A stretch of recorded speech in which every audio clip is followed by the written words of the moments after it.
उसके लिए है। स्वामी जी महाराज के पास कोई शराबी आता था ना, वो भंडारा नहीं लेते थे, मांसाहारी सिगरेट पीने वाले का नहीं, तम्बाकू खाने वाले का नहीं, उसको कहते थे जाओ गौ सेवा करो, समाज सेवा करो। लोक धर्म उनके लिए है कि जो अभी जो है बुरे आचरणों से छूटे नहीं है, जिन्हें परमात्मा में प्रेम जागृत नहीं हुआ, उनके लिए लोक धर्म है। वो लोक धर्म का सेवन करें, उसे निभाएं शुद्ध होने के लिए। अब देखो, बहुत लोग होते हैं इस वहम में फंसे होते हैं, इस वहम में बहुत लोग फंसे होते हैं। तुम लोगों की फंसने की तो बात रही, हम भी फंसे रहे हैं। जब तक गुरु जी के पास नहीं आए थे ना, कई पंथ वालों ने जबरदस्ती मंत्र दे दिए, कईयों ने जबरदस्ती बना दिया चेला। अब जपें तो क्या जपें, इसका मंत्र अच्छा, इसका अच्छा, इसका देवता अच्छा, इसका अच्छा। मुझे भी बड़ी दुविधा थी। जब कुंभ में गए हम जो है स्वामी जी महाराज के पास, कोई जानते नहीं थे हम भी, लेकिन ये हुआ था कि जब प्रयागराज से कोई 100 किलोमीटर पहले रात को सपने में देखा तो स्वामी जी महाराज का तस्वीर।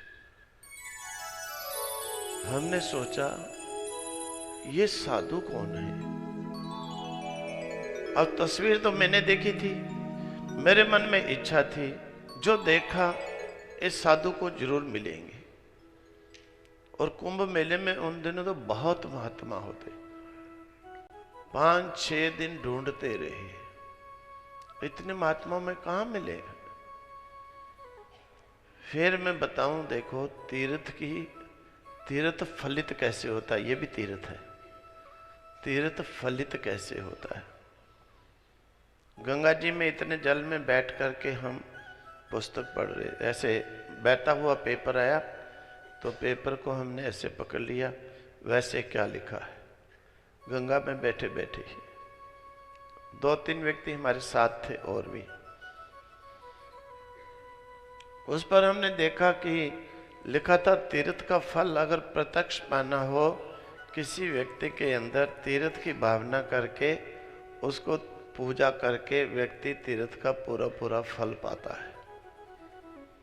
मैंने उनसे कहा कि भाई देखो, लिखा है ऐसा किसी ने, अच्छा लिखा है। एक बुढ़िया आई कोई 90 वर्ष की, सफेद धोती पहनी थी। मैंने कहा ओ माता जी आपको पार संगम में ले चले। कहती मेरे पास पैसा कुछ नहीं है। मैं कोई बात नहीं, पैसा नहीं तुमको देना। नौका पे बिठा के ले गए, त्रिवेणी मान के उसकी पूजा की, उसने भी स्नान किया। बाद में बुढ़िया को फिर पार छोड़ने लगे। बुढ़िया कहती है आओ मैं तुम्हें एक साधु के पास ले जाऊं। पैदल चलती चलती चलती 5 किलोमीटर वो मुंशी की बगीची में प्रयागराज सीधा स्वामी जी के सामने खड़ी की। कहती इनका दर्शन दे। मैंने जब देखा, मैंने कहा ये तो भाई वही साधु हैं जिनका मैंने सपने में दर्शन किया था। सीधा बुढ़िया ने कहा ए महाराज का दर्शन करो। और स्वामी जी ने भी कोई शिष्य नहीं बनाया। 10,000 महात्मा तो पढ़ने के लिए मेरे सामने आए, शिष्य बनने के लिए भी आए, कम से कम 10,000। 10,000 तो पढ़ने के लिए व्याकरण वेदांत यहां आए। किसी को कभी शिष्य बनने के लिए भी आए, हजारों आए, हजारों। किसी को शिष्य नहीं बनाया। सवेरे उन्होंने कहा जाओ, एक महात्मा को साथ लगाया, अखाड़े में जाओ, जाकर के संस्कार करा के आओ, संन्यास ले। अखाड़े में दिलाया।